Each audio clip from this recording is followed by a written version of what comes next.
La muraille continue de s'édifier, les choses parviennent à une fin et l'achèvement est en vue. Et alors les ennemis sont très courroucés. Il y a une grande signification dans ce genre de moquerie. Le fait est que l'ennemi est profondément remué.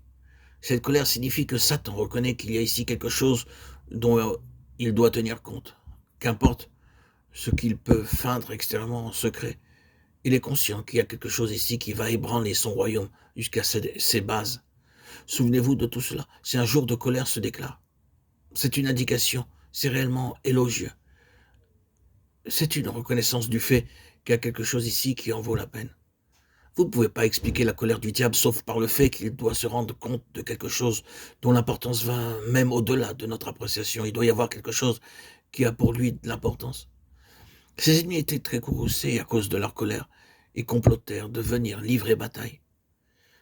Mais ceci parvint à la connaissance de Néhémie, et il prit des mesures spéciales.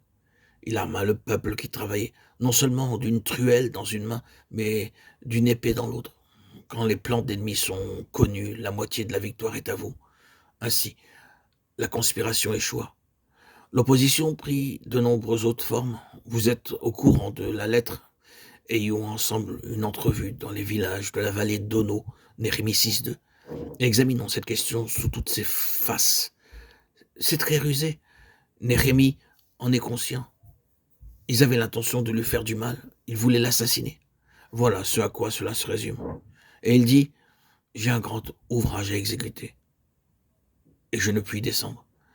Cela échoua, mais l'ennemi est subtil. Il essaiera de quelque façon de nous amener à un lieu de comprendre où nous en venons, à quelques accords avec lui, et trouverons quelques conditions d'où il peut tirer un avantage et par lesquelles nous pouvons être mis hors de course. L'apôtre Paul concentre sur ce point même tout son grand argument sur la guerre spirituelle. Revêtez-vous de toutes les armes de Dieu afin de pouvoir tenir ferme contre les ruses du diable. Éphésiens 6.11. Afin de tenir contre ses subterfuges. Puis, le faux rapport. Il est rapporté que par la reconstruction de la muraille, tu as l'intention de te faire roi et de te faire proclamer qu'il y a un roi à Jérusalem et que tu établis des prophètes pour te recommander. Néhémie 6.7. Quand l'ennemi essaie d'agir selon cette ligne, c'est parfois très déconcertant.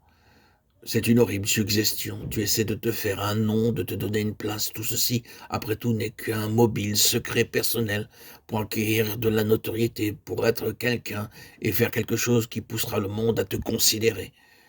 Ah, si vous avez du moins quelque peu d'humilité, ce dard est très dangereux et cruel. Dieu seul sait ce qu'il occasionne. L'ennemi essaie d'imputer un mobile faux à tous vos labeurs. Après tout, tu n'as que tes propres intentions en vue, essayant de faire quelque chose, de te faire un nom. Oui, l'ennemi ne s'arrêtera devant rien, mensonge ou calomnie. La réponse est, quelle est la vérité à cet égard? Est-ce vrai? Après tout, plaçons-nous à l'arrière-plan de ces mensonges de l'ennemi et disons, est-ce vrai? Ai-je quelque chose à opposer à cela? La réponse de Néhémie fut, ce que tu dis là n'est pas, c'est toi qui l'inventes. Notre réponse est, ces imputations ne sont pas vraies. Si j'avais cherché mes propres fins, j'aurais suivi une direction toute différente de celle-ci. Si j'avais désiré faire quelque chose de grand et d'imposant, que tous acceptent, reconnaissent et saluent comme un grand ouvrage, je n'aurais pas adopté cette ligne de conduite. Nous pouvons répondre avec Néhémie, ce que tu dis là n'est pas, ce sont des mensonges, de la calomnie.